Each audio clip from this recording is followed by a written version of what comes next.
കണ്ണൂർ ചെറുപുഴയിൽ പ്രളയ രക്ഷാപ്രവർത്തനത്തിനിടെ ഒഴുക്കിൽപ്പെട്ട് മരിച്ച രക്ഷാപ്രവർത്തകൻ തിരുവനന്തപുരം സ്വദേശി ആർ രാജേഷിന് നാടിന്റെ വിട.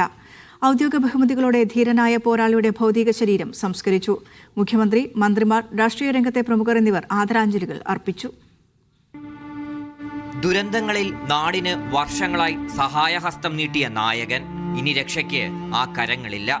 തിരുവനന്തപുരം കല്ലിയൂരിലെ കുടുംബാരോഗ്യ കേന്ദ്രത്തിൽ രാജേഷിന്റെ ഭൗതിക ശരീരം പൊതുദർശനത്തിനെത്തിക്കുമ്പോൾ നാട് വിതുമ്പുകയായിരുന്നു.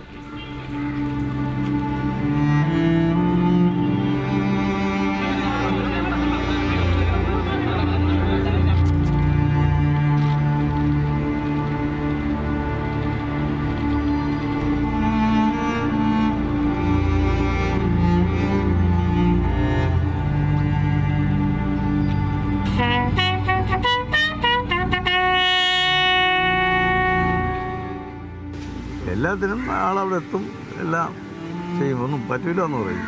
പണിതീരാത്ത വീടിന്റെ നാഥനായിരുന്നു രാജേഷ്. ഭാര്യയും 2 മക്കളുമുള്ള കുടുംബത്തിന്റെ വീട് പണി ഇനി സർക്കാർ പൂർത്തിയാക്കും. സ്വന്തം ജീവൻ തണവൽഗണിച്ചാണ് അദ്ദേഹം മറ്റൊരാൾക്ക് ജീവന്റെ വെളിച്ചം നൽകിയത്. രാജേഷിന്റെ കുടുംബാംഗങ്ങളുടെയും ദുഃഖത്തിൽ പങ്കുചേരുന്നു. അദ്ദേഹത്തിന്റെ പൂർത്തിയാകാത്ത വീട് പൂർത്തിയാക്കി കൊടുക്കാനും ഉള്ള തീരുമാനമെടുത്തിട്ടുണ്ട്. കുത്തിയൊലിച്ച ചെറുപുഴയിലെ മീൻതുള്ളിത്തുരത്തിലകപ്പെട്ട കർഷകൻ ബെന്നിയെ രക്ഷിക്കാൻ ശ്രമിക്കുന്നതിനിടെയാണ് രാജേഷ് ഒഴുക്കിൽപ്പെട്ടത്.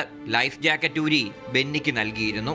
വർഷങ്ങളായി അഡ്വഞ്ചർ ടൂറിസം രംഗത്ത് പ്രവർത്തിക്കുന്ന രാജേഷ് 2018 പ്രളയ സമയത്തും 2024 വയനാട് ദുരന്തത്തിലും രക്ഷാപ്രവർത്തനത്തിന് സജീവമായി പങ്കെടുത്തിരുന്നു. മീഡിയ 1 തിരുവനന്തപുരം.